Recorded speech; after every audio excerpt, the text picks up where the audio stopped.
This is such a special group of players. People are finally outside realising that. But Gareth Southgate in particular has been an incredibly special manager, and he's also getting that recognition now as well. What's he done for you and your game since you've been part of the England setup? Yeah, honestly, he's the most amazing coach. His man management's amazing, how he deals with the players, and I think you can see how we are on the pitch. We're so calm and relaxed, and him as his personality, he makes you feel like that. If he's ever got a fault, he always speaks to the players about their opinion and what they think of it. On the training field, we've obviously got Steve as well, who takes the sessions, who's been great. But yeah, Gareth, he's taken us to three semi-finals now, one final which we're in. The recognition's deserved, because there's been a lot of England managers in the past that haven't been able to get it right, and he's got it spot on. So yeah, we're all buzzing for him, and obviously what he's doing for the country, and hopefully we can win it for him as well, as a bit of a present to obviously the 96. What makes him different from any other manager that you've worked with? I think his calmness and just how he is with the players, and how honest he is with you. I think he can speak to you. You can go up to him and speak to him about anything, which is really good. Some managers, you feel like they're the manager, so you can't really speak on a personal term with them. But with Gareth, you can go up and have a conversation about Corrie, or have a conversation about, I don't know, anything, literally anything. You can have a wind up or have a laugh, but then obviously when you're on the training pitch, it's full focus. He's there to help, he's there to guide you, improve you as a player. But then off the pitch, like I said, he's ledge. Is he a big Corrie watcher? Are you a big Corrie watcher? To be fair, no, Corrie I don't watch Corrie, but you could go and speak to him about Corrie, I'm sure, if you wanted to bring something up. Love the fact that was the one programme that came to your head. Yeah, brilliant. no, because I see a video of him the other day. It come up on my TikTok of him and Bear Grylls, and he was like climbing down a mountain, and it looked scary as anything. So I said to him, I see that video of you and Bear Grylls, and he was laughing about it and said it was one of the most scary experiences ever. But just things like that, like going up to a manager and talking about normal things, it just makes you feel so at home and so welcome. Yeah, and you mentioned 96 there, and I've spoken to Gareth a lot about it, and he actually didn't think, I asked him whether he thought that the players had that in the back of their minds and that they might want to win even more for him, and he said no, they're just fully focused on what they don't think about me. But that's clearly not the case. Yeah, no, of course. I think the one beating Germany was obviously amazing, because he missed the penalty against Germany. Things like that happen in football, but for him to get his own revenge and beat them, and also for us to go out there and play well and get the performance and win, that in itself was amazing. But to now, win this tournament for us as players will mean everything, and of course for him as well, it will mean the world. So we're going to do everything it takes to win the trophy.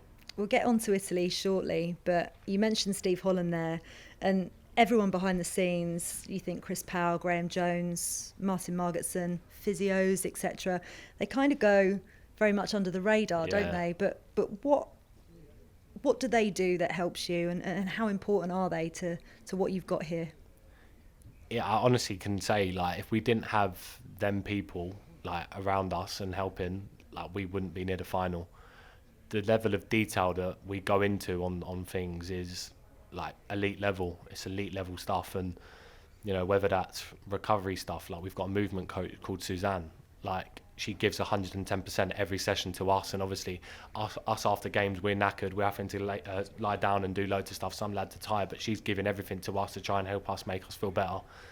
Things like that. The physios, the masseuses are always rubbing and trying to make you feel better before the game. We've obviously got Marge, like you said, Stuart, who look after the set pieces. Like, we're so focused and know what we want to do with everything. And I feel like if we didn't have any of that, and we weren't as well prepped as we can be, we wouldn't have gone as far in the tournament. I think everything now with this team so far looked into, and every little detail on how we can get better, I think it helps so much. You mentioned Suzanne there. Is there anyone else that gets a special mention for what they've done? There's so many. I think, honestly, there's Bryce, there's Ben Rosenblatt, Bryce, they're like the S&C coaches. You've obviously got the physios, Kempe, you've got the masseuses, you've got the security guards who even look after us here. You've got Greg and Andy, the legends. Honestly, you can't. There's so many people here, like behind the scenes, that are doing stuff. The chefs making sure that we're ready for the game, making sure we're eating the right stuff. The nutritionist, honestly, it's like everything that's here. You know, if it weren't for them, I can honestly say we wouldn't probably be here, because the level of detail that goes into things makes our life so much easier. That's brilliant to hear. Let's move on to Italy. Yeah. Marco Verratti says he's relishing the midfield battle with you and Calvin Phillips if you're going to start at the weekend. He says it's going to be an epic battle. What have you made of their midfield in this tournament so far? Yeah, they're obviously top players. Obviously they've got Jorginho, who plays at Chelsea, obviously know him well. Verratti, be the first time playing against him, and obviously Barella as well. You know, they're really fluid, really good, pass the ball really well. You know, like just before the Germany game, like Toni Kroos and who was it in the Croatia game, they said the same thing. The midfield battle is going to be key, and we'll be ready for it. And I can assure you that we're going to be ready for it 10 times harder than they will. You know, we're ready to run. We're ready to go to places we've never been before. Like, this is stuff now where, you know, it's like life on the line stuff, to be honest with you. This is a chance to make history. So there's no way that we're going to not go out there and give it everything. You know, the midfield battle will be key, but I think all over the pitch it'll be key as well. So we'll be ready. Really interesting you say that, because Jose Mourinho said this morning on talkSPORT that you have to go into a final looking to kill the opponent. So has this England squad got that killer instinct, that ruthless streak?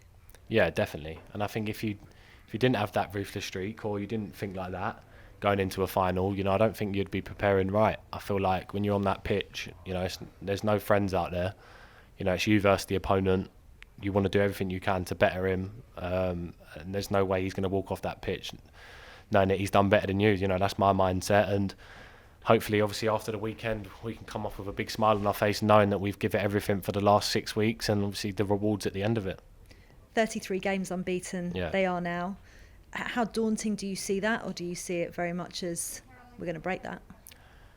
Yeah, look, 33 games unbeaten in any team is world class. You know, that's world class, elite level stuff, and you know, we know it's going to be a big game.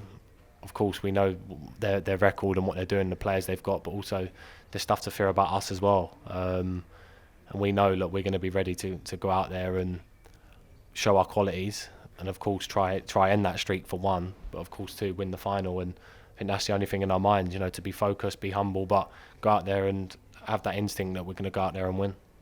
I don't know how to put this as politely as possible, so I'm just going to use a childish phrase, so excuse me.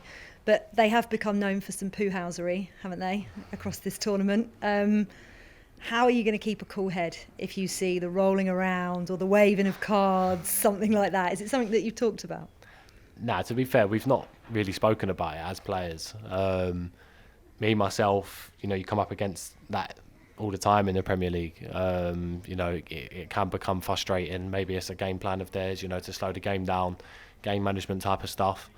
But yeah, look, that's what they do. And you know, if they want to roll around on the floor and, you know, ask for free kicks and stuff like that, and if they get them, you know, you just kind of have to have a clear mind. They're trying to maybe get you into a place where you don't want to go and get frustrated and react, but you need to be mentally strong and just stay focused. I've got 3 quick questions for you to end with. Firstly, what game in this tournament stands out for you as the most complete England performance so far? I'm going to say probably Germany. Why's that? I just think because of how much the game was spoken about beforehand, you know, the pressure of first round of 16, if you win, you go through, you lose, you're out.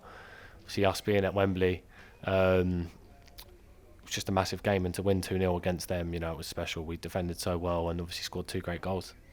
And 2 quick ones, promise. Looking at Greg. Crucial part of the team. From 3 Lions to the Lions. I don't know how much into rugby union you are, but the Lions tour has started. The first test is next week against South Africa. I just wondered if you had a message of support for all the lads out there. Yeah, you know, when the big tournaments are on rugby, I tune in. I can't say I tune in, you know, to the normal games, but with the big games, like you said, the Lions, the World Cups, Six Nations, you know, it really brings you in and together, and you want to be a part of all the sport together. And just want to wish them all the best. You know, go out there and smash it, do what they've been doing, and I'm sure, you know, everyone will be supporting, and hopefully we can get the win. And just finally, you sparked a real conversation at talkSPORT for all the rest of your teammates when you said that you were going to have your first beer if you win the Euros. I'm not going to tell everyone what you said when you walked past the tent earlier on. I'll keep that to us. But the prospect is a little bit closer now. Yeah. So what else are you going to do as well as having that beer if you win the Euros on Sunday? I don't know. I don't want to think too much about it because I think that would be wrong. The beer would be nice. I'd probably spit it out. I can't imagine you on alcohol, if I'm honest. You'd be like ridiculous. Nah, to be fair, I'm quite chilled. But I reckon, the beer will do me, to be fair. I think if we win the beer, I'll stick to that one. So Jack Grealish just says he's going to Vegas and he's going to make everyone else go with him. Yeah, that's if we're allowed. I doubt we will be with the rules. But yeah, no, like I said, I think most important thing for me at the moment is to win this and then see the family, because it's been so long and I'm such a homely person. So seeing my family will be the best thing ever. Few days' time, Declan. I Good hope luck so. on Sunday. Thank you.